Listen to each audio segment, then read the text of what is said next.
Hello and welcome to this video on classical liberalism, which lasted from the late 17th century to the late 19th century. This is of course for use with the AQA Government and Politics course, specifically the Ideologies section. So we're moving away from the previous videos which have looked at the liberalism view of the state to have a look at the different types of liberalism, starting with classical liberalism.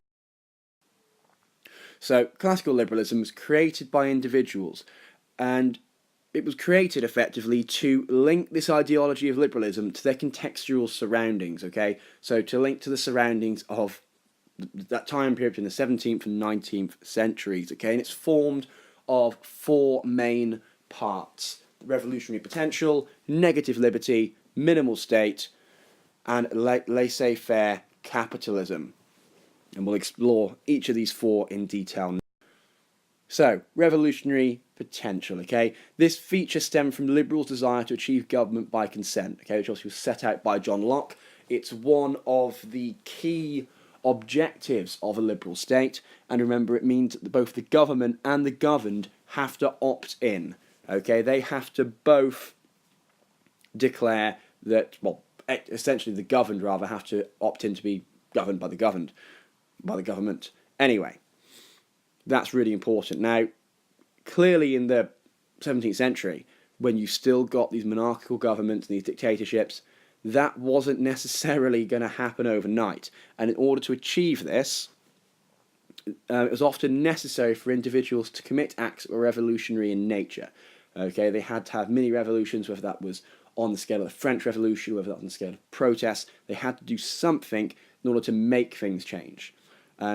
Because monarchs in Western Europe didn't want to engage in debate and compromise. Okay, they didn't want to give up and lose their power. They were quite happy, clearly, having all the power and having all of the control. Now, the creation of a constitutional monarchy in the UK, following the Glorious Revolution of 1688, is seen as having been inspired by the work of Locke, as it ended political power being concentrated in one place. And of course, that idea of fragmented government is a key method for using the liberal state. Okay, and this was getting rid of James II, who is seen as an absolute Catholic king. And of course, John Locke had previously clashed with both Charles II and James II over the potential succession crisis. Now, Locke's also seen as having inspired the American Revolution, and from that, of course, the United States Constitution that was written following independence. And again, this stems from George III and the perceived lack of representation and the desire for colonists to have more of a say in what was going on. So clearly there was no government by consent happening there. Now, liberals saw these events as being necessary because by doing these they were able to challenge these pre-Enlightenment governments because, again, they're not willing to engage in what liberals saw as constructive dialogue, and ultimately they're not willing to give up power.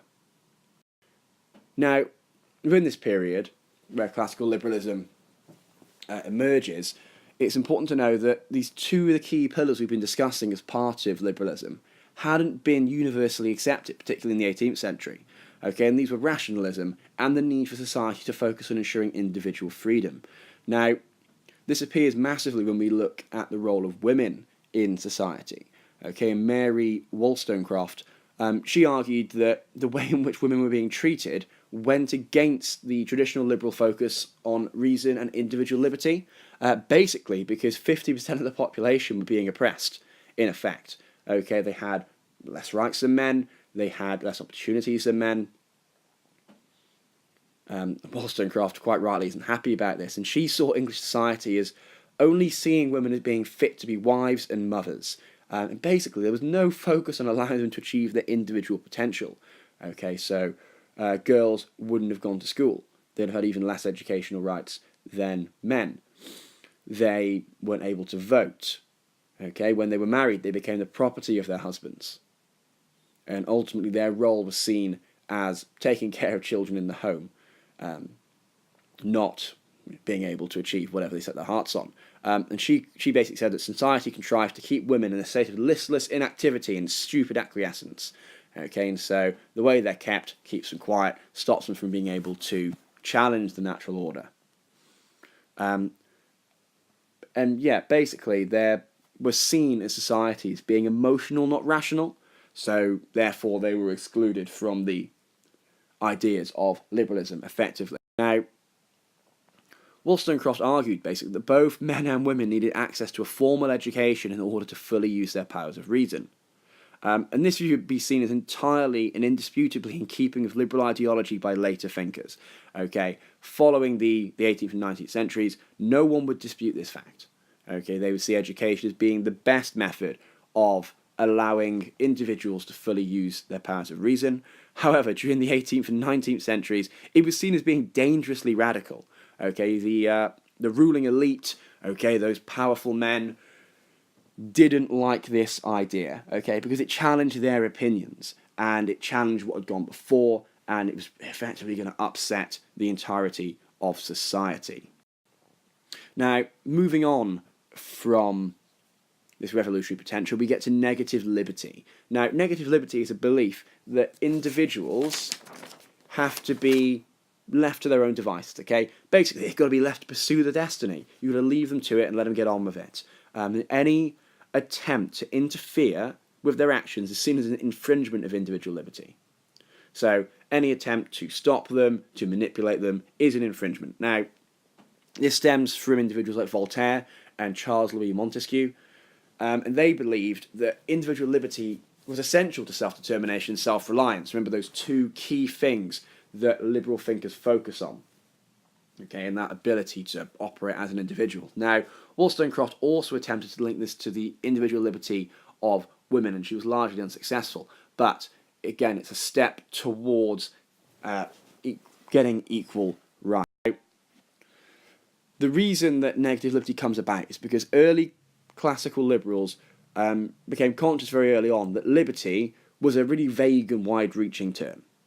Okay, it could be interpreted in multiple different ways, but it was very vague and wide-reaching. So, in order to combat this, they came up with a definition which became known as negative liberty. Okay, they defined it themselves in order to make it nice and clear. Now, what they basically argue in negative liberty is that all individuals are naturally free until some form of restraint is used on them. Again, it's primarily going to come from the state. Now, that could do with restricting natural rights. That could be to do with laws. It could be to do with the role of women, for example. Okay, you could argue from this that women are born naturally free, and then restraints are placed on them by males in society. Now, this belief that they could exercise this personal freedom, it links to this core belief that individuals have the potential to be autonomous and self-reliant, and the only thing that will stop them from becoming autonomous and self-reliant is interference from the state. So this is a really key theme of classical liberalism, that people should be left to their own devices and allowed to achieve their destiny. Now, we then move on to the minimal state. Okay, and this is something we've seen before with limited and fragmented government. Basically, these early liberals believe that the state's activities should be kept to a bare minimum. Okay, they should legislate and they should tax as little and as infrequently as possible. Now, liberals aren't denying that the state needs to exist. They're not denying the state has a role, but they're saying that it shouldn't be as wide-reaching or as large or as powerful as some of the pre-Enlightenment states were. In the United States, this would be what they would call small government. Okay, the idea that the federal government should be very small and shouldn't take an enormous role in the everyday lives of the people. Okay, basically, liberals wanted to focus the role of the state onto national defence and protecting private property.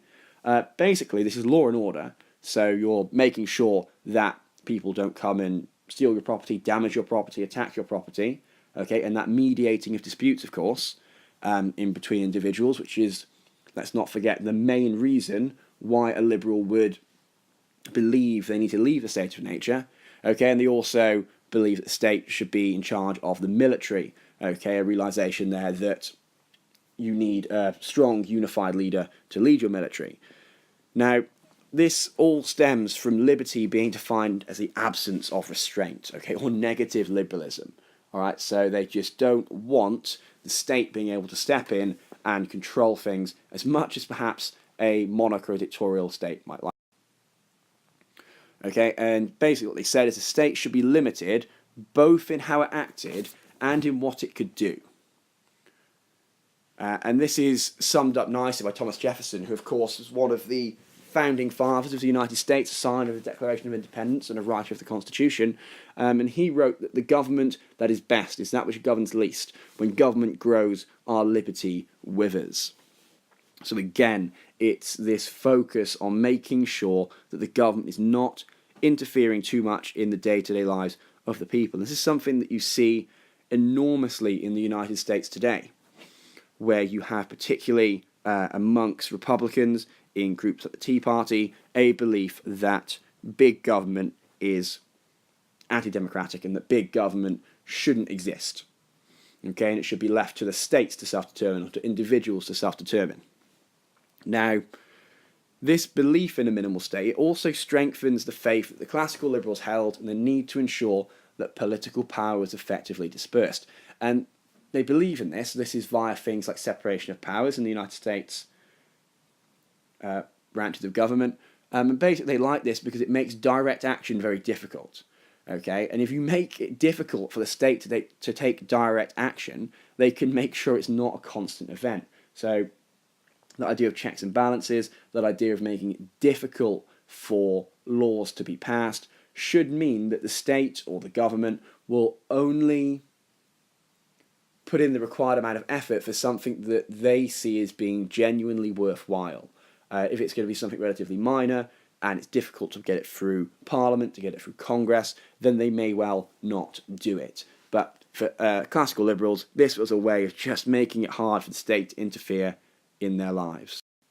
And then finally, we're on to laissez-faire capitalism, okay? Laissez-faire being a hands-off approach. Now, this is linked to the belief held by liberals regarding private property and negative liberty. Okay, remember, negative liberty being freedom of restraint. Okay, so there's a really clear link there.